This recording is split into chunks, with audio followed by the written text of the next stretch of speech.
Hello everyone, I'm the Pastor Tamaka, Apostolic Believers of Christ International, this is your Psalmian. The program like is share, subscribe, and post notification bell for update every day the new videos. Thank you so much. God bless us all. Ating pag-aralan tungkol po sa tatak Elia sa ating katawan. Ito po ay sa noo. Ito po ay ating pinag-aralan palagi mga kapatid dahil po napakalaga po ito. Dahil po ang nakita ni Apostol Juan sa langit, Hallelujah, ang pangalan ng Panginoon ay nasa noo. Kaya malaman natin ito mga kapatid, Hallelujah, para po na hindi po tayo magdalawang isip, tayo talaga ay magkaroon, Hallelujah, ng kasiguruan na walang iba mga kapatid, ito po ang pagkamit ng buhay na walang hanggan. Kaya patuloy tayo mga kapatid sa ating pag-aral. Dahil sa Panginoon talaga ay hindi po tayo mapintasan ng kaaway. Dahil sa Panginoon na malamangan natin ang kaaway kasi ang sabi ng Biblia ayon po sa sulat ni Apostol Mateo sa 5:20, kung ating katuwiran ay hindi tayo makahigit sa mga parasiyo o mga eskriba, ay hindi po tayo karapat-dapat sa kaharian ng Diyos. Kapatid, napakalaga po yan. Na ating kay verse mga kapatid, ito po ay nakasulat sa Biblia. Dito po sa Galatia chapter 6 verse 17. Mula ngayon, huwag niyo na akong guluhin. Ang tanda ng mga sugat sa katawan ko ay nagpapatunay na sinusunod ko si Jesus. So may tanda po ang katawan ni Apostol Pablo, sugat. Itong sugat mga kapatid mula sa ating Kristo, at si Apostol Pablo naman ay talagang inuusig siya, kinaladkad dahil sa kanyang paglilingkod. Natanda po natin na itong mga lingkod ng Panginoon ay talagang may tanda na po sa katawan. Na mga kapatid, ay yung ibig sabihin ng Biblia na ito po ay dapat malaman natin na si Apostol Pablo, nagpapatunay siya na may tanda. May tanda po sa kanyang katawan, sugat.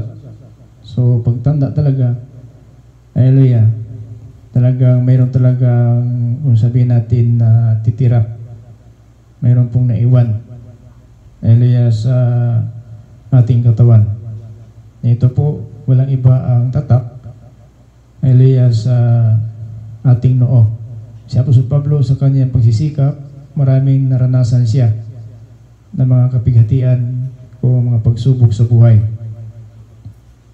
Subalit sa atin, ito mga kapatid ay binigyan tayo ng pagkataon ng Panginoon para malaman po natin ang sugat na ito po ay saan ba.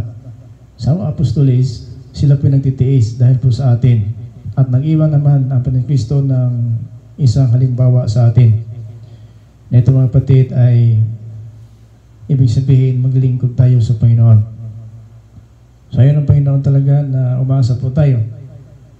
Hallelujah, ng kaligtasan na yun pala, kapahamakan pala ating hantungan. Now si Apostol Pablo, kahit na po siya kung sabihin natin tagapag-usig ng Iglesia ng Diyos, pero ang kanyang pagkahinirang bilang maging apostol ay hindi po nabaliwala ng Panginoon. So talagang pagdating ng panahon na talaga siya po ay naglilingkod na po sa Panginoon, so wala na po siyang nagawa kundi sumunod sa Panginoon. Now sa atin naman ngayon, dapat alam po natin itong tanda nito ay nasa ating katawan. Ito ay dapat natin, hallelujah, malaman. Ano talaga ang ibig sabihin? Ito mga kapatid, ang sinabi ng Biblia na si Apostol Pablo may tanda po sa kanyang katawan, sugat. Dahil po sa kanyang paglilingkod, talagang sabihin natin, hindi po siya nagdalawang isip na siya talaga ay nagpapatuloy sa kanyang pananampalataya. Kasi ang pananampalataya mga kapatid, ito po ang nagbigay po sa atin, hallelujah, ng kapangyarihan. Ayon po sa sulat ni Apostol Pedro sa chapter 1 in verse 5 dito po sa 1 Peter, na ito po ang panampalatayaan natin, mga kapatid. Ito po ang nagbigay sa atin ng kapangyarihan. At sa magitan ng panampalataya niyo, iningatan kayo ng kapangyarihan ng Diyos habang naghihintay kayo ng kaligtasang nakalaan na ihayag sa huling panahon. So ito panampalatayaan natin, talagang ito po ang nagbigay sa atin ng kapangyarihan na kahit dumaan tayo sa iba't ibang mga pagsubok, iba't ibang problema, pero tuloy pa rin tayo, no, sa ating pangaral man ng balita. Tuloy pa rin tayo sa pag-asa sa Panginoon, pagpupuri, pagpapasalamat sa Panginoon. Dahil po, mga kapatid, sa ating pananampalataya. Dahil po kapag wala ng pananampalataya tayo, so humihilig tayo, trabaho, kain, tulog na lang, inom. So yun po ang pumuhay na walang pananampalataya. Pero kung tanungin mo sila, mayroon pananampalataya. Pero ang pananampalataya, mga kapatid, ito talaga sinasamahan ng gawa. So ang sugat ng Apostol Pablo, tanda sa kanyang katawan, ito po ang nagpapatunay na sinusunod niya si Jesus. So ang tanda pala, kasi ang pananampalataya natin, kapatid, ito po ang gumagawa. Kaya, hindi po natin mapatunayan na may pananampalataya po tayo kung wala tayong ginagawa. So kaya, ang ating gawa, ito po ang tanda, mga kapatid, ng ating pananampalataya. Ayon po sa 1 Thessalonians in chapter 1, verse 3, mga kapatid. Ang unang sulat ni Pablo sa Yan po, pakinggan natin sa verse 3. Nagpapasalamat kami kapag inaalala namin ang mabubuti ninyong gawa na bunga ng inyong pananampalataya. Inaalaala rin namin ang pagsisikap na bunga ng pag-ibig ninyo at ang katatagan na bunga ng matibay ninyong pag-asa sa pagbabalik ng ating Panginoong Hesukristo. Ayan po. So yun po ang nagpatunay ng ating pananampalataya, ang ating mabuting gawa. So kaya, kanina magsabi, mga kapatid, na may pananampalataya po tayo dahil ang pananampalataya mismo ang gumagawa. Ngunit kung sabihin natin may pananampalataya po tayo at wala tayong ginagawa, so hindi po tayo magkapagpatunay sa mata ng Diyos, sa mata ng tao. Pero kahit hindi natin sabihin may pananampalataya po tayo, so makita naman sa ating gawa, kasi ating gawa bunga ng pananampalataya. Kaya si Apostol Pablo, kahit na po kung nalagay sa panganib po ang kanilang buhay, na minsan po parang nawala na sila ng pag-asa na mabuhay pa, subalit buhay pa rin sila, no? Dahil po sa habag ng Diyos. Pakinggan natin, mga kapatid, sa 7:8 dito po sa 2 Corinthians. Pakinggan natin ang sinabi po ni Apostol Pablo. Kung naghihirap man kami, ito'y para mapalakas ang inyong loob at para kayo'y maligtas. At kung pinalakas man ng Diyos ang aming loob, ito'y para mapalakas din ang loob ninyo. Nang sa ganoon ay makayanan ninyo ang mga paghihirap na tulad ng dinaranas namin.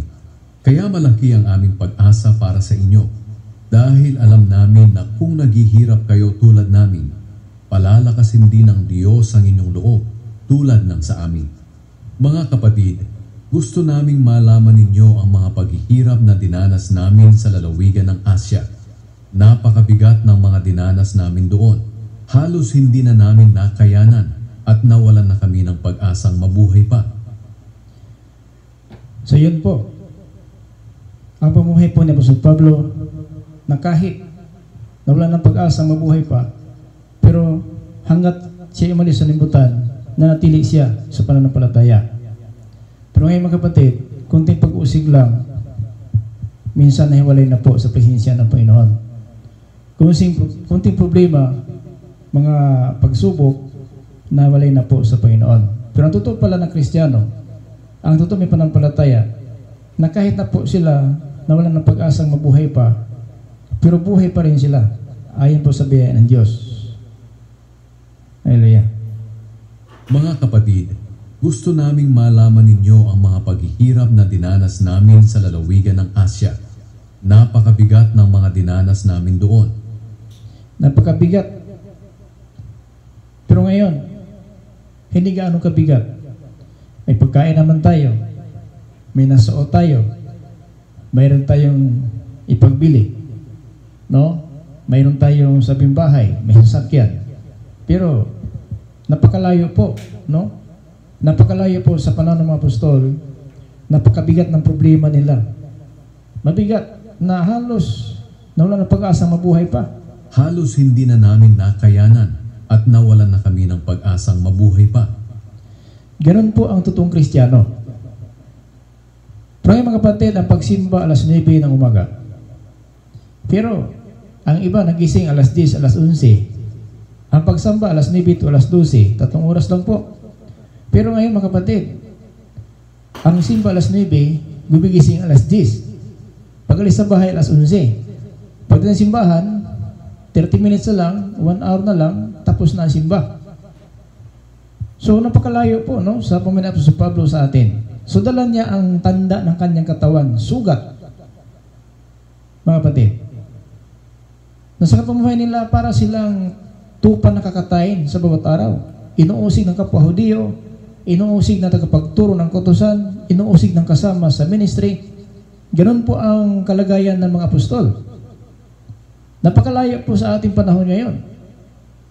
Kunti pagsubok lang, sa salita lang, mayroon na sabihin natin panghinakit, nahiwalay sa presensya ng Panginoon. Pero sa Pablo, dala niya ang tanda ng katawan, sugat. Ibig sabihin, mga pangyayari, naranasan nila, nawala ng pag-asang mabuhay pa. At ang sinabi niya mga kapatid, ito po ay sinulat para sa atin, na kung gaano kahirap ang kanilang dinaanan. Sapagkat kung gaano karami ang mga paghihirap natin dahil kay Kristo, ganoon din karaming beses niyang pinalalakas ang ating loob. So, yung paghihirap pala natin, para palakasin tayo sa ating loob. Pero ang ating paghihirap ngayon, nagpapalugmok sa ating pananampalataya. Kasi, baliktad po. Ang ating pagkristyano, hinahaluan kasi natin ng makasanibutan na pamuhay. Kagad po tayo, kagad tayo naninira ng kapwa, madali tayong humatol ng kapwa.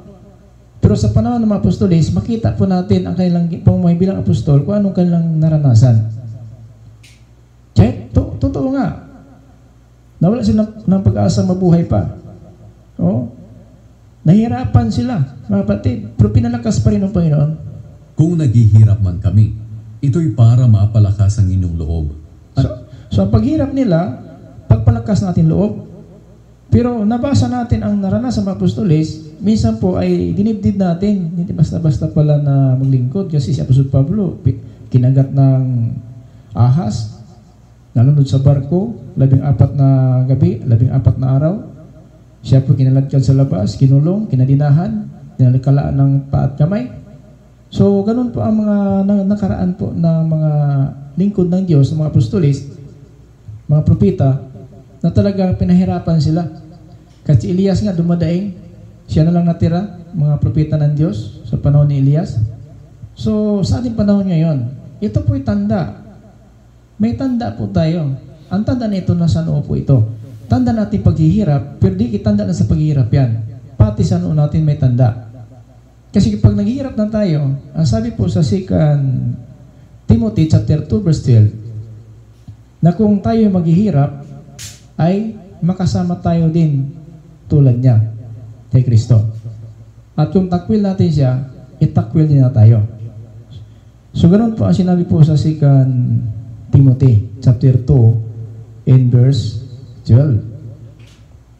Kapatid, pakinggan natin, 2:12. Ito sinabi ni Apostol Pablo, na kung maghirap tayo, makasama din tayo. No? Kung magtitiis tayo, o maghari tayo kasama niya. Kung magtitiis tayo, maghahari rin tayong kasama niya. Kung itatakwil natin siya, itatakwil din niya tayo. Di ba? Kung magtitiis tayo, maghahariin tayong kasama niya, to God be the glory. Pero kung itakwil natin siya, itatakwil niya tayo. So ano ang pag-asa natin kung itakwil tayo ng Diyos? Kung magtitiis tayo, maghahari rin tayong kasama niya. Kung itatakwil natin siya, itatakwil din niya tayo. Mga kapatid, sa panahon, minsan po ang Panginoon, sobra na po sa ating oras. Lunes hanggang Sabado, trabaho tayo. Pagdating ng linggo, alas 9 ang simba, alas 10 gigising, alas 11 makapunta, isang oras na lang. So, sobra na lang po ang Panginoon sa ating panahon ngayon. Kahit sabihin natin Kristiyano tayo, kahit sabihin natin may panampalataya tayo, pero makita yan sa gawa natin, kung totoo pa talaga mayroon tayong pananampalataya. Hindi lang po sobra ang Diyos, mga kapatid. Kasi sobra-sobra ang kanyang bigay sa ating pagpapala, huwag natin hayaan na sobra na lang din ang Diyos sa panahon natin. Pag sinabing sobra, natitira na lang pong panahon. Imagine natin from Monday to Saturday, 6 days. Pagsimba, 3 hours lang. Pero, may isang oras na lang nabigay sa Panginoon. Pagkatapos simba, lakad na naman sa gustong lakaran, mas mataas pang oras doon. Pag simba 3 hours, paglabas ng simbahan, papunta sa diskuhan, gahalayan, hanggang sa magdamag, nandoon sa lakad. Pero ang pagsimba, napakalayo po, mga kapatid. Napakalayo po ang pagsamba sa Panginoon. Natitirang panahon na talaga ang Panginoon. I-compare natin, mas mataas ba ang panahon ng Diyos sa atin bawat araw? Di ba? Kunting panahon lang sa Panginoon. Ang simba alas 9, ang sabi po sa Gawa, Kabanata 2, Talata 14, 15, alas 9 ng oras ng umaga, binuhos ng Panginoon ang Espiritu Santo sa mga apostol. So, ibig sabihin sa mga apostoles, ang panahon ng Christian pala, alas 9 pa talaga nag-umpisa. Pakinggan natin sa 14:15 dito po sa Gawa. Pakinggan natin, nang tumayo si Pablo sa madla. Ito po, na inakala ng mga tao, mga lasing ang mga apostol. Pero hindi po lasing, kasi Espiritu Santo po ang natanggap nila alas 9 ng umaga. Kaya tumayo si Pedro kasama ang 11 apostol at nagsalita ng malakas. Mga kababayan kong mga Hudyo, at kayong lahat na nakatira sa Jerusalem, makinig kayo sa akin. Dahil ipapaliwanag ko kung ano ang ibig sabihin ng mga nangyayaring ito. Mali ang inyong akala na lasing ang mga taong ito. Dahil alas 9 pa lang ng umaga. Alas 9 pa lang ng umaga. So hindi pwede pala, naabot tayo simbahan alas 10, alas 11 na. Kasi ang pagpapala ng Diyos, nagmula sa alas 9 ng umaga. Kaya ang alas 9, nag-umpisa na po tayo ng Sunday School teaching. Para dito po, mag-umpisa ang pagpapala ng Diyos, makamtan po natin at malaman natin kung ano talaga ang dapat gawin natin. Ito ba talaga umasa tayo ng kaligtasan? Pero mga kapatid, hanggang lang po sa pag-asa, walang makita sa atin na mabuting gawa. Kaya hindi po tayo makakamit ng totoong pagpapala. Dahil pagpapala, alas 9 pa lang ng umaga, binuhos na po. Pero, ngayon sa ating panahon, alas 9 na humihilik pa. So, alas 9 ang pagpapala, binuhos ng Diyos. Pero ang iba natulog pa. Di ba? Ang natitira na lang sa Panginoon, yung natitirang panahon, hindi na po buo talaga sa Panginoon. Mali ang inyong akala na lasing ang mga taong ito. Dahil alas 9 pa lang ng umaga. Alas 9 pa lang ng umaga, binuhos ng Holy Ghost. Kaya kung mahuli tayo, I'm sorry. Kaya ganon, pumahin natin, simba tayo, kunting panahon na lang, natin naranasan ang presensya ng Diyos, hindi po natin pakinggan ang aral ng Diyos, at kaya hanggang sa pagsimba lang, amin, praise the Lord lang, pagdating ng Lunes, paglabas pa na sa simbahan, so yun, makikita na po ang ugali niya, kung anong klaseng tao. Pero iba po ang nakatanggap ng pagpapala, sapagkat nabago po ang direksyon ng buhay ng tao. De, bakit talaga ganito po ang kalagayan natin? Dahil po, mga kapatid, sa ating panahon ngayon, ay tayo po ay, hallelujah, kulang sa panahon sa Panginoon. Hindi po natin talaga alam ang totoong pong may Kristiyano. Dahil ang pagsimba natin, pakitang tao lang.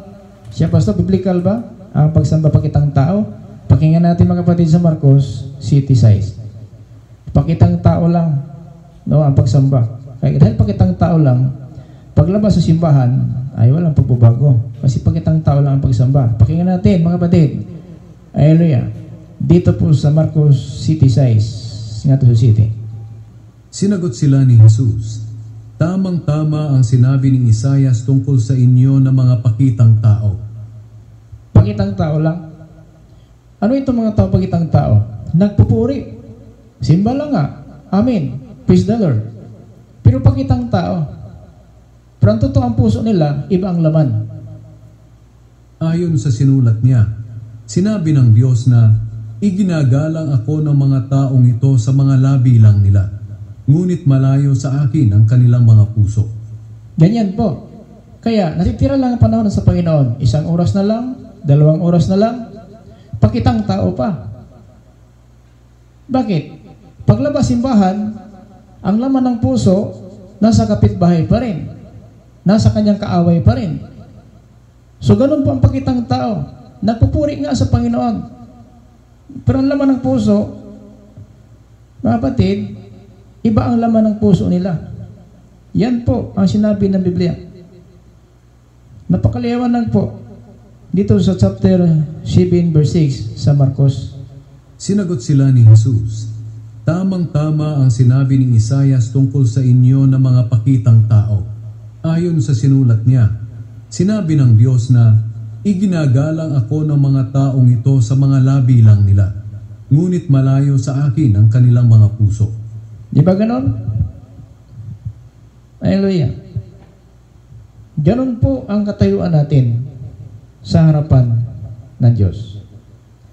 Pakitang tao. Amen. Praise the Lord. Simba. Pero naman ng puso, hindi kalooban ng Diyos. Nasa kanila pa rin ang puot. Nasa kanila pa rin ang paghusga ng kapwa. Nasa kanila pa rin ang paninira ng kapwa. Kasi po si Pablo, iba po.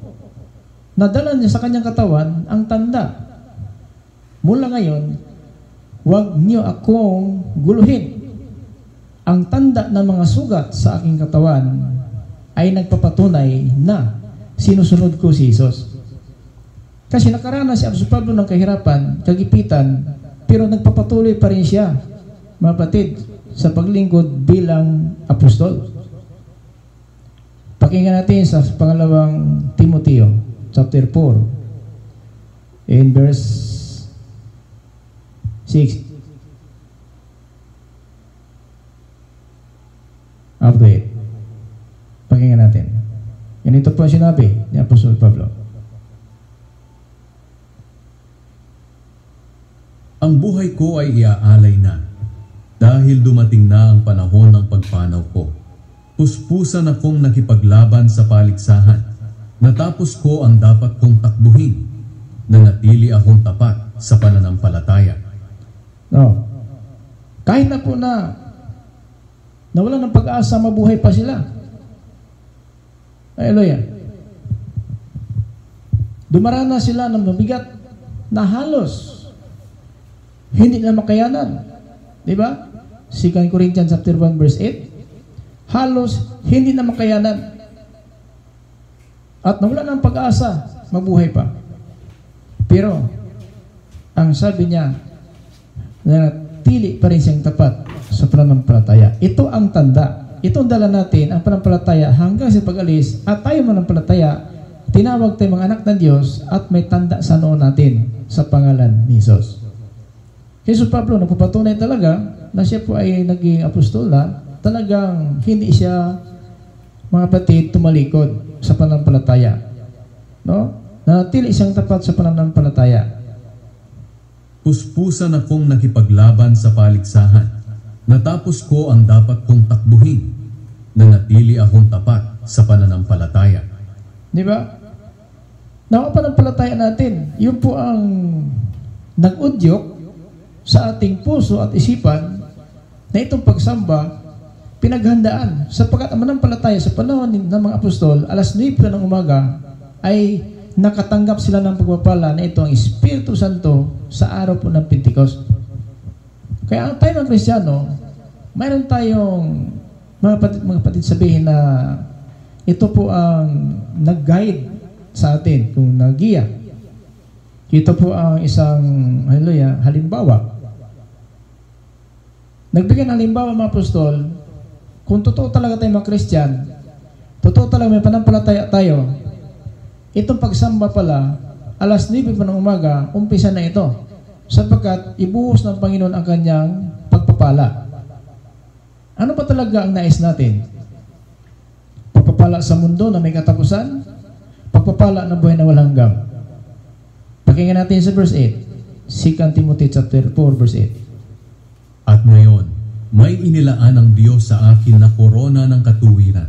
Korona ng katuwiran. Nakalaan na. Ang sabi sa Pablo, at ngayon, may inilaan ng Diyos sa akin na korona ng katuwiran. Ibibigay ito sa akin ng makatarungang Panginoon sa araw ng paghuhukom niya. At hindi lang ako ang bibigyan, kundi maging ang lahat ng nananabik sa pagbabalik niya. So hindi lang siya ang umasa ng korona na ito. Kasi putong ito ng buhay. Sa ibang translation, putong ng buhay. Korona ng buhay ito. Nakalaan na sa araw ng paghukom. At hindi sa kanya lang, pati sa atin naghihintay ng kanyang pagbabalik. So, maliwanag po, pati ang naghihintay ng kanyang pagbabalik ay mayroon tayong maasahan ng korona ng pagpapala na ito, itong korona ng buhay. So mga kapatid, sa ating panahon ngayon, totoo ba talaga naghintay tayo sa pagbabalik ng Panginoon? Ugnas lang natin magkukunwari, magpakitang tao lang, sasamba tayo talaga, pero ang puso natin, hindi po sa Panginoon. Kasi pagpakitang tao lang, kaya walang kabuluhan ng pagsamba, dahil ang ating pagsamba, pakitang tao lang. Siya po sabi dito na ngayon, may inalaan ng Diyos sa akin na korona ng katuwiran. Ibibigay ito sa akin sa katarungan ng makatarungan Panginoon sa araw ng paghukom niya. At hindi sa akin lang, kundi maging sa lahat na nanabik sa kanyang pagbabalik. So, kung nanabik tayo sa pagbabalik, anong gawin natin? Hallelujah. So, patuloy tayo na pinapatunayan natin, lingkod talaga tayo ng Diyos. Hindi mga kapatid, na sa ating pamuhay, sabi natin Christian tayo, hindi natin alam anong pamuhay Christian. Palibasa kasi, ang pagsamba na alas 9, dumating tayo alas 10, alas 11, wala nang Sunday school. Mga kapatid, kung ang Diyos kaya, ganon. Kung may natitira kanyang oras, doon tayo sagutin. Alam ba natin kung kailan tayo sagutin ng Diyos? Pero hindi po ganyan ang Diyos sa atin. Bawat araw, bawat oras, seconds, minuto man, tumatawag tayo sa Panginoon, siya po ating saklolo. Dahil po ang Diyos, hindi umiidlik, hindi po natutulog. Kaya tayo po, sa lahat ng panahon, ay napalayo tayo sa sakuna, napalayo tayo sa mga trahedya. To God be the glory.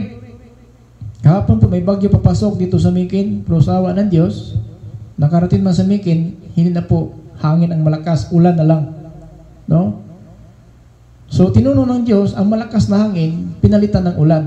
Kasi ang ulan, hindi po yan makaano yung ulan, kasi baha talaga yan, pero tulad ng hangin, na baka bagsakan ka ng poste, babagsak ang bahay mo, baka matabunan ka ng bahay mo, kaysa ulan na malakas, na kung talaga ang bahay mo talaga ay sabihin natin matibay, ay hindi naman tutagos yung ulan. Maliban na lang kung may butas ang bubong mo, so yun po, mabasa ka talaga sa loob. So ang bagyo, ang hangin na malakas, pinalitan ng Diyos ng ulan. Kaya to God be the glory, na ating panahon ngayon, ay hindi masyado tayo na ng bagyo. So, yung bagyo mga kapatid, ginawa ng Panginoon ng hangin na tubig. Kaya, hindi tayo napuruhan. So, marami talagang dinaanan ng hangin na ito talaga ay nagpapabaha po ng lugar. Pero sa awa ng Diyos, hallelujah, ay ang nakarating sa atin, ang ulan na lang. Hindi na po hangin. So kaya po mga kapatid, ating pagpapala na bigay ng Diyos sa atin, hindi po tayo pinabayaan ng Diyos. Patuloy po ang Diyos nagbigay sa atin ng pagkakataon na dahil po sa ating panalangin na 185 km per hour. So yung bilis na yan, times 2 po sa, kung ang speed ng sasakyan, 180. So full po ang speed ng sasakyan. Yung sasakyan ko, 180 per hour, yung sasakyan ko. So kung i-full ko yung 180, ang gulong ng sasakyan, nasa taas na po. Hindi na po yan mga kapatid, dadaan po sa karsada. Kasi kung 180 na po, ang takbo, aangat na po yung sasakyan. Kulang na po ng pako para lilipad ang sasakyan. Now, ayon po sa advisory ng Japan, 185 km per hour. So ito po ay talaga ang mga punta ka sa department store, ubos-ubos na ang tubig, ubos-ubos ang bigas, dahil po talaga na pinaghanda ng mga tao kung yan talaga dito sa Mikin ang 185 per hour, babagsak ang poste, tutuklapin ang bubong at saka mag-run out, wala ng tubig, walang kuryente. So kaya ang tubig sa department store, ubos-ubos ang tubig. Dahil po, kapag run out, kung ang supply ng tubig is water pump, so walang kuryente, wala ng tubig. So yun po ang pinaghandaan po. Kasi ito po, 31.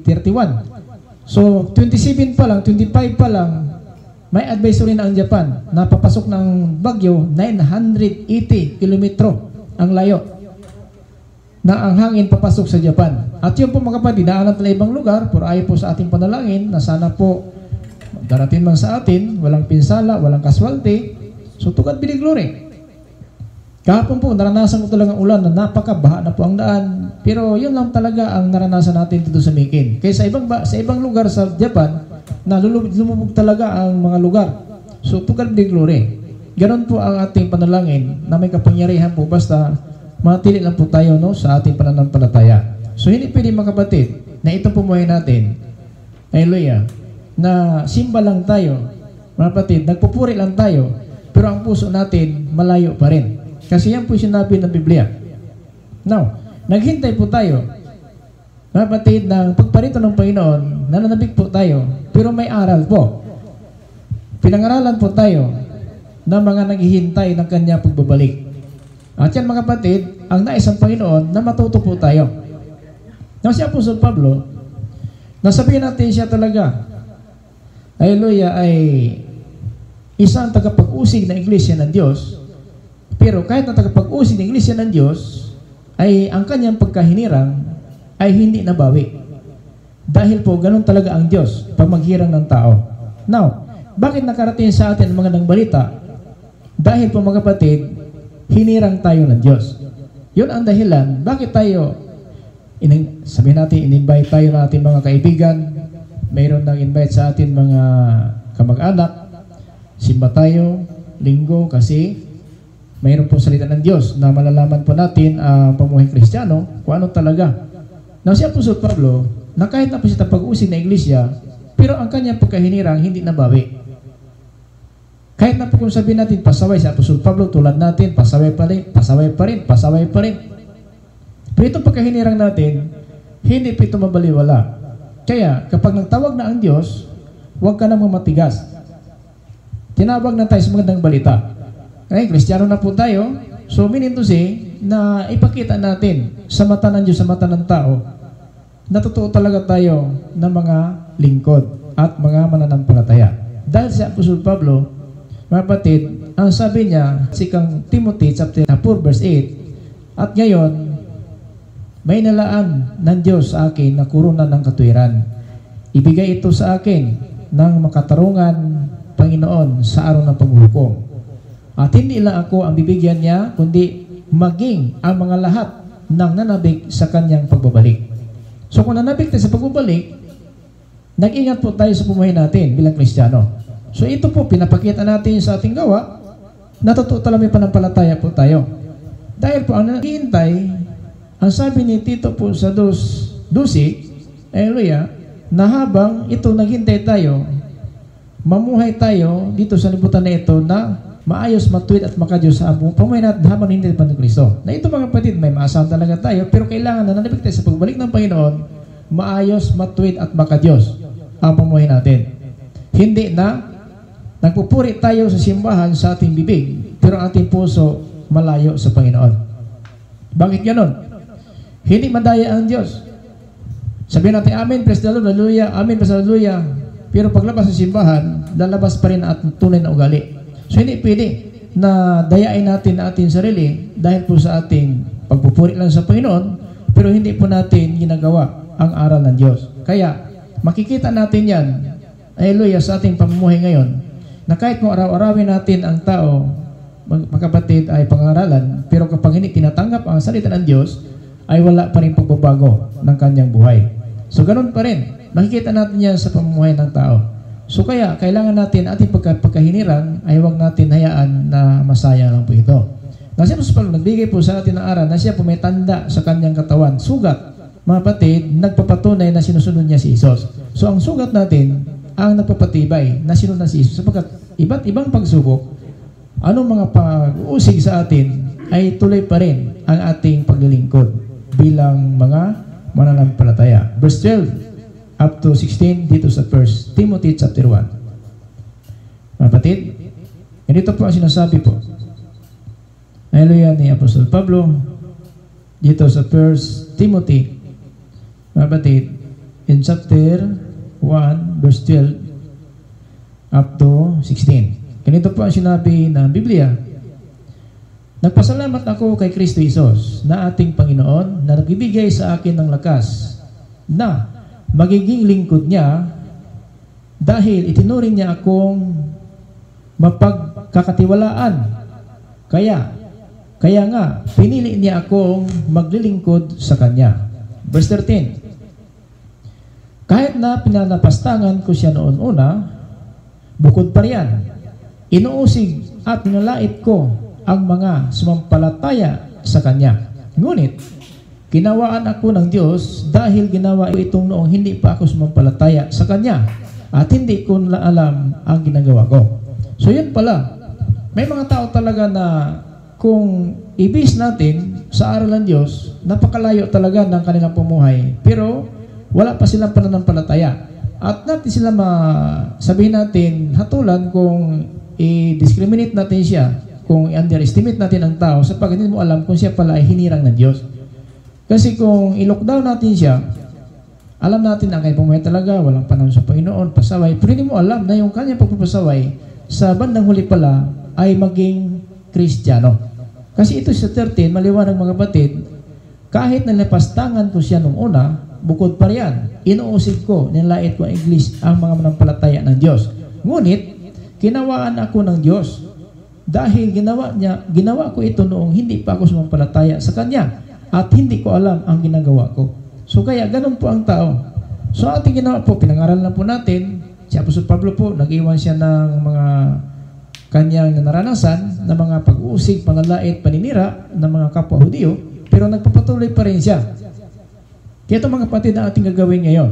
Kahit anong mga pangyari, pagsubok, naranasan po natin, patuloy lang po tayo mga kapatid sa paglilingkod sa Panginoon. Huwag po tayo magdalawang isip dahil po sa mga problema, mga pag-uusig, panglalait, na yan mga kapatid ang dahilan na mapalayo tayo sa presensya ng Diyos.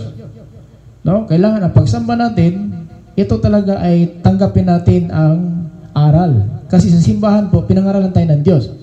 Sa panahon mga apostoles, bawat araw pamahinga talaga ngayon sa ating linggo ngayon ay ipinangaratan sa atin ng Diyos. Kaya yun po ang dahilan bakit tayo dapat sambahin ang Diyos sapagkat dito tinuturuan po tayo maliban na lamang talaga kung hindi tunay ang pananampalataya. Ito po nagpupuri pero malayo ang puso. No? Malayo ang puso sa Panginoon. Kaya yan po ang mangyari mga kapatid na hindi mabago ang direksyon ng buhay ng tao kung hindi po niya tanggapin ang aral. So yan po sa pinatunayan niya na kahit na po kung noon-una nagpasaway siya sapagkat wala pa siyang pananampalataya. So yung mga tao nagpasaway ngayon, wala pa silang pananampalataya. So paano sila magkaroon ng pananampalataya? Kung mapakinggan ang aral ng Diyos. Ayon po sa Roma 10:17. Magkaroon ng taong pananampalataya kung mapakinggan nila ang aral tungkol kay Kristo. Kaya itong walang pananampalataya, pasaway talaga, naglalasing, doon sa kahalayan, doon sa inuman, diskuhan. So hindi mo sila masisi sapagkat wala pa silang panampalataya. So paano magkaroon panampalataya sila kung mapakinggan na nila ang aral tungkol kay Kristo? So paano mapakinggan kung mayroon isinugo? Pakinggan na lang mga kapatid, Gis 15, di city dito sa Roma. Hallelujah. Ito po sinasabi ng Biblia. Pakinggan natin. At paano makakapangaral ang sinuman kung hindi naman siya isinugo? Ayon sa kasulatan, napakagandang pagmasdan ang pagdating ng mga nagdadala ng magandang balita. Pero hindi naman tinatanggap ng lahat ang magandang balita. Hindi naman tinatanggap ng lahat ang magandang balita. So, live tayo. Sa Facebook, YouTube, live tayo. Lahat ba tayo tumatanggap? Pero biblical talaga, hindi talaga lahat tumanggap ng magandang balita. Kaya nga, mamaya nakita mo, mamaya wala na naman. Dahil po, wala siyang panampalataya sa kanya na pakinggan. Ito po ang sabi sa 17. Pakinggan natin. Sinabi nga ni Isaias, Panginoon, sino po ba ang naniwala sa sinabi namin? Sasampalataya lang ang tao kung maririnig niya ang mensahe tungkol kay Kristo at maririnig lang niya ito kung may mangangaral sa kanya. Di ba? Live tayo ngayon. So, nasa inyo na po yan. Kung tanggapin ninyo hindi, basta napakinggan na po natin. Kasi ang nais ng Panginoon, lahat ng tao ay maligtas at makakaalam ng katotohanan. So, ang kaligtasan, nasa katotohanan. Kasi kung wala kang mapakinggan na aral ng katotohanan, maligaw ka ng aral ng sanlibutan. Now, si Apostol Pablo, kahit siya po'y tagapag-usi na Iglesia ng Diyos, pero hindi siya pinabayaan ng Diyos hanggat makamit niya ang pagpapala na ito'y buhay na walang hanggang sa pagparito ng Panginoon. Verse 14, 1 Timothy chapter 1:14. Sadyang napakalaki ng biyaya ng Diyos na ipinagkaloob sa akin, pati ang pag-ibig niya at panampalataya na sa atin dahil kay Kristo Jesus. So, kaloob, pag-ibig, kaloob, panampalataya, kaloob. Hindi, si pastor kasi, kaya nampalataya kasi si pastor nagsabi sa akin, hindi po. Hindi po tayo mangaral ito wala sa Biblia. Ginagamit ng tayo ng Diyos para magkaroon ng panampalataya po tayo. Pero ang panampalataya ito, pag-ibig, kaloob ito ng Diyos. Mga kapatid, kaloob lang ito. Hindi sa ating pagsisikap. Kaya nga, pinapakinggan natin ito para malaman natin kung anong kaloob ng Diyos. Mga kapatid, dahil maliwanag po, mga kapatid, sa 1 Timothy chapter 1 in verse 14. Kaloob lang ito, hindi sa ating pagsisikap. Pakinggan natin sa Bible. Hallelujah. Ito sinabi sa 14, chapter 1, dito po sa 1 Timothy. Sadyang napakalaki ng biyayang ipinagkaloob sa akin ng ating Panginoon, pati na ang pag-ibig at pananampalataya na napasa atin dahil kay Kristo Jesus. Amen. So, kaloob lang ito. Bakit? Nag-ibigan tayo isa't isa. Utos ng Diyos, mag-ibigan tayo. Hindi magsiraan. Hindi mapagmataas sa sarili. Kasi ang pag-ibig, kaloob na nito. Kaya sinabi sa John 13:34, ako bigyan ng bagong utos sa inyo. Mag-ibigan kayo ang isa't isa. Kung paano iniibig ko kayo, mag-ibigan kayo ang isa't isa. Kaya lang, kaloob itong pag-ibig. Kahit na may aral ng pag-ibig, napuot pa rin ang ating pumuhay, napuot pa rin sa kapwa natin. Saan ang pag-ibig? Utos ito ng Diyos. John 13:34, ako'y magbigay ng bagong utos sa inyo, mag-ibigan. Ngayon, kahit magkapatid, nag-away. Kamag-anak, nag-away. Kahit anak, ina, nag-away. Dahil po, ang aral ng Diyos na pag-ibig, ginawang puot. Ganon po ang kalagayan ng tao. Kaloob ito ng Diyos, ang pag-ibig. Hindi sa ating, dahil si pastor kasi nagturo sa akin na ibigin daw ang isa't isa. Utos ng Diyos na sinabi lang ni pastor. Ang panampalataya, kaloob. Pag-ibig, kaloob. Hallelujah. Sadyang napakalaki ng biyayang ipinagkaloob sa akin ng ating Panginoon.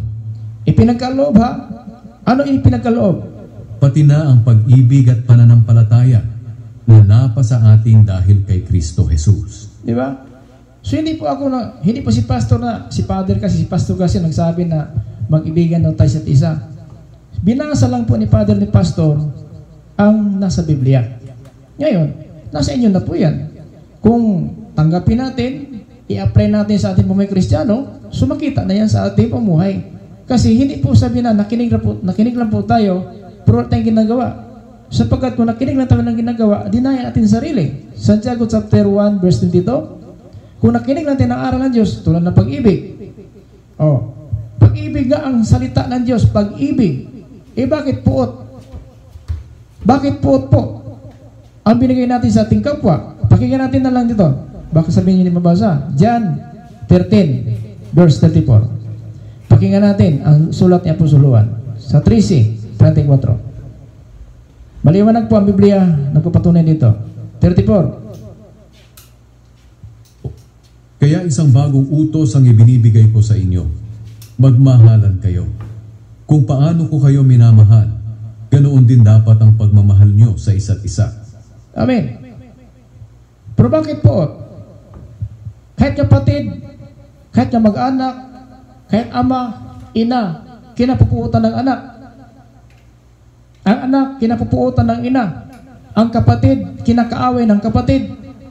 Nasaan itong utos na ito? Bagong utos ito sinabi dito. Kaya isang bagong utos ang ibinibigay ko sa inyo. Magmahalan kayo. Kung paano ko kayo minamahal, ganoon din dapat ang pagmamahal nyo sa isa't isa. Amen. Now, bilang Kristiyano, tinuturuan po tayo ng tama na pamuhay. Kasi ayaw ng Diyos talaga na ganoon na lang ating pag-asa. Pag-asa na walang kasiguruhan. Kasi maraming umaasa at may tao pa na nagmamarunong sa sariling mga mata na parang perpekto pero hindi pahugas ang kanyang pumuhay.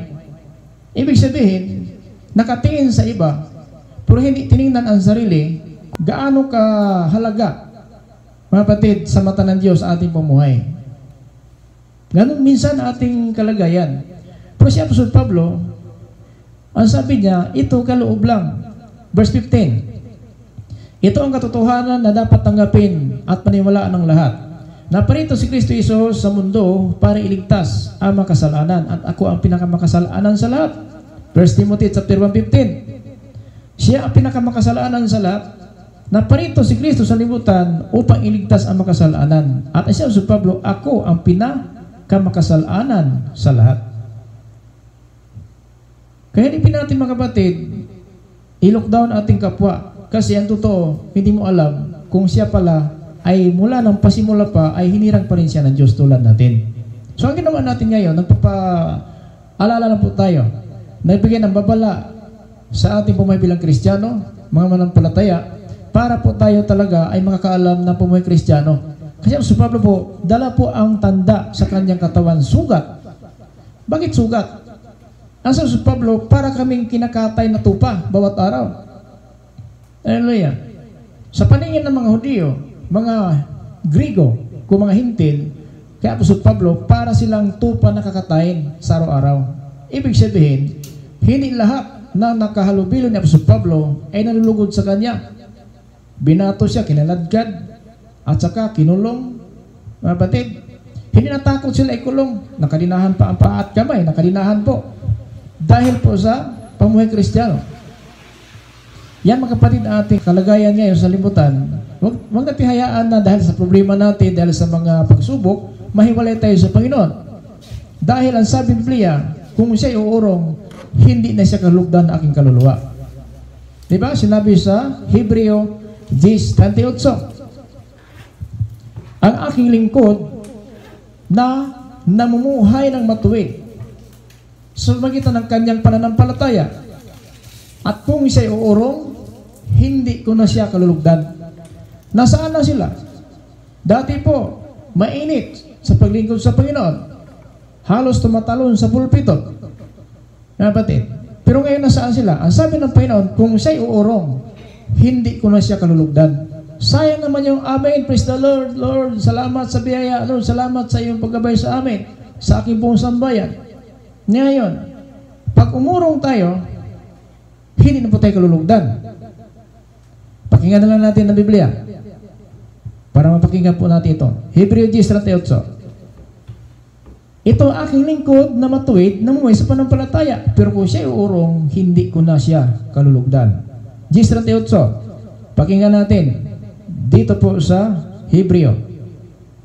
Kaya ang ating ginawa ngayon, hallelujah, dahil po sa ating panampalataya. Pero kung uurong tayo, wala na sa simbahan, sabihin mo, paas na ako ngayon. Kung ang Diyos ang magsabi na ating araw ng pagkahingilingan, paas ang Panginoon, ano kaya ang mangyari sa buhay natin? Pero kung sabihin, paas mo na ako, pastor, ganun ba ang lingkod ng Diyos? Hindi po. Kasi kung ang Diyos ang magsasabi din, saka na lang, Lord, tulungan mo ako, mamatay na ako siguro.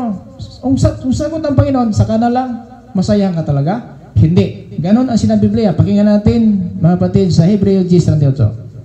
Sinabi dito, At mabubuhay ang taong itinuring kong matuwid dahil sa pananampalataya niya. Ngunit kung tumalikod siya sa akin, hindi ko na siya kalulugdan. Ngayon, napakalayo ng lakbay natin. Dumaan sa tubig, halos malalim, halos nasa liig na po ang tubig. Pero dahil Kristiyano, nasa kabilang dako ang simbahan, tawid pa rin. Kahit gano'ng kalayo, 3 oras, 4 na oras, survive pa rin mga kapatid, nakarating pa rin sa simbahan. Pero kung tumalikod tayo, sayang. Sayang yung mga dating gawa natin, kalilimutan na po ng Diyos. Kalilimutan na po. Sayang yung mga panahon na tayo po ay nainit sa paglilingkod, pagdating sa pagsubok, pagdating sa paghatian, nahiwalay tayo. Hindi na po tayo kalulugdan, mga kapatid. Balikan natin sa 38 para maliwanag ang Biblia. At mabubuhay ang taong itinuring kong matuwid dahil sa pananampalataya niya. Ngunit kung tumalikod siya sa akin, hindi ko na siya kalulugdan. Ang tumalikod, simbahan. Ngayon, saan papunta? Recyclan. Doon sa gusto nilang puntahan. Ano ibig sabihin yan? Pumasok o tumalikod? Diba? Simbahan ito. Kung saan magpunta ang tao, ibig sabihin, ano ibig sabihin? Kalugdan ba sila ng Diyos? Hindi na sila kalugdan ng Diyos. Pero, kung magsisi siya, ang sabi po sa Pahayag chapter 2 verse 5, pakinggan natin. Ito po sinabi sa Pahayag. Pero kung magsisi, ang tao, kasi ang sabi Biblia, alalahanin mo saan ka nahulog. Alalahanin mo. Huwag mong kalimutan kung gaano tayo nanamlay sa panampalataya. Ibig sabihin, ang simbahan talaga malayo na. Nanamlay. Pag nanamlay na, ang tao nanamlay kasi, minsan sa hagdanan, nakaupo lang, at saka malayo ang kanyang iniisip. Nanamlay. Ang simbahan, malapit. Pero dahil sa pananamlay na panampalataya, nakaupo na lang sa bahay, ang isipan niya nasa malayo. Nanamlay na po ang kanyang pananampalataya. Pakinggan natin, 2:5 sa Pahayag. Alalahanin ninyo kung gaano kayo nanamlay sa pananampalataya. Magsisi kayo sa mga kasalanan ninyo at gawing muli ang dati ninyong ginagawa.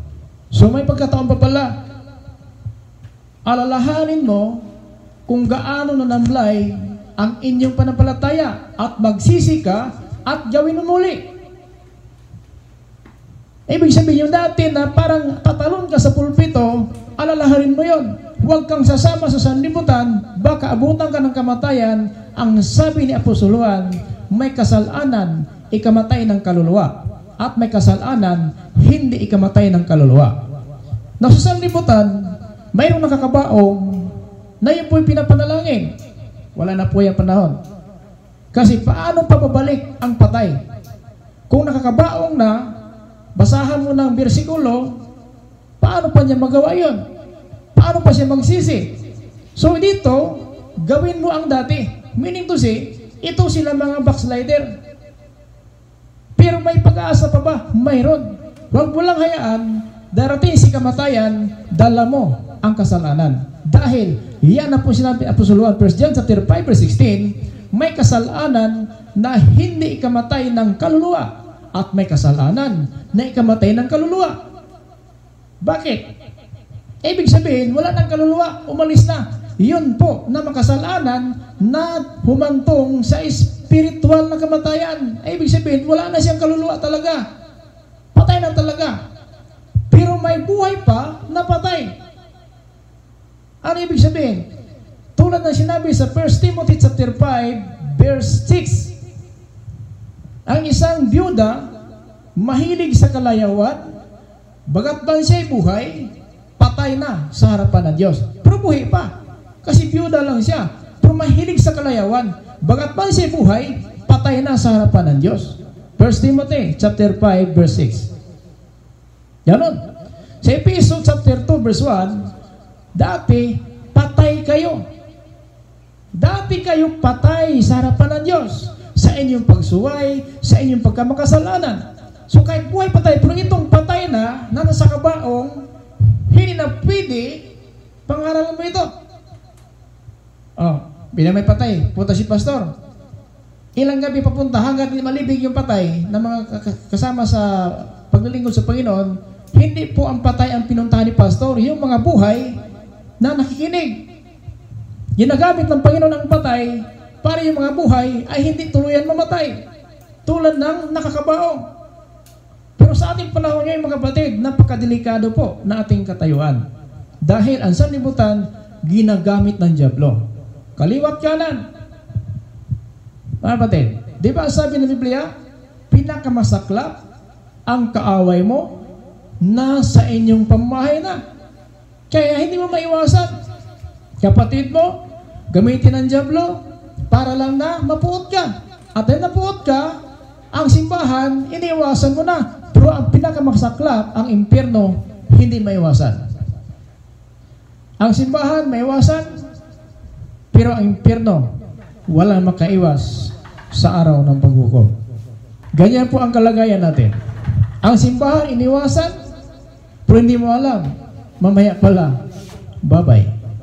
Mamaya pala, nasa kakbaong na. Walang nakaalam ng buhay ng tao. Mayroon ba? Kung mayroon pa nakaalam, pwede na itong paghandaan. Pwede paghandaan kung may nakaalam pa. Kaya ang kamatayan, kakatok lang po yan. Pahayag chapter 3, verse 3. Kung hindi ka magsisi, darating ako dyan na parang mangnanakaw at kunin ko ang iyong ilawan. So yun po, pag hindi tayo magsisi. So kaya hindi pwede na, pas na ko pastor, parang masakit ang loob ko pastor, parang may ano talaga, ganun pa rin, simba ko pastor, ganun pa rin, masama ang loob ko sa aking kapwa.